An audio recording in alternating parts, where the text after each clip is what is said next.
તો અમદાવાદમાં અલગ અલગ વિસ્તારમાં વરસાદ, એસજી હાઈવે, ગોતા, સરખેજ સહિતના વિસ્તારમાં વરસાદ, બોપલ, કુમા, થલતેજ, પ્રહલાદનગરમાં પણ વરસાદ।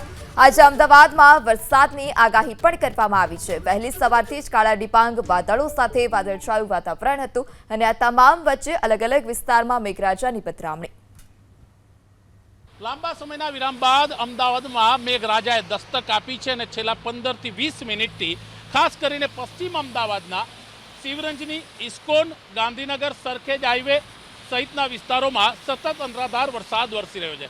વરસાદી વાતાવરણ હોવાને કારણે વિઝિબિલિટી ઓછી થવાને કારણે જે વાહન ચાલકો છે તેમને પોતાની લાઇટો એટલે કે લાઇટની સાથે પોતાના ઇન્ડિકેટર પણ ચાલુ રાખવાની ફરજ પડી છે। આપને જણાવી દઈએ કે છેલ્લા અનેક સમયથી અનેક દિવસોથી વરસાદ ન હોવાથી ગરમીનું પ્રમાણ વધતું હતું, પણ થોડા સમય પહેલાં એટલે કે આજે વરસાદની શરૂઆત થઈ છે અને સતત વરસાદ વરસી રહ્યો છે। વરસાદનું જોર ઓછું છે, પણ સતત વરસાદને કારણે ખાસ કરીને કહી શકાય કે ગરમીથી પણ રાહત મળી છે, ઠંડક પ્રસરી છે। એસજી હાઈવે ઉપર તમે આ દ્રશ્યો જોઈ શકો છો કે વાતાવરણમાં પલટો આવ્યો છે અને વિઝિબિલિટી ઓછી થવાને કારણે વાહન ચાલકો વરસાદ હોવાને કારણે ધીમે ચલાવી રહ્યા છે। તો કહી શકાય કે ઘણા લાંબા સમય બાદ વરસાદનું આગમન થતાં અમદાવાદના શહેરીજનો ખાસ કરીને પશ્ચિમ અમદાવાદના લોકોએ રાહત અનુભવી છે, ઠંડક પ્રસરી છે। કહી શકાય કે આગાહી અનુસાર આવનારા દિવસોમાં પણ હળવાથી ભારે વરસાદની આગાહી કરવામાં આવી છે।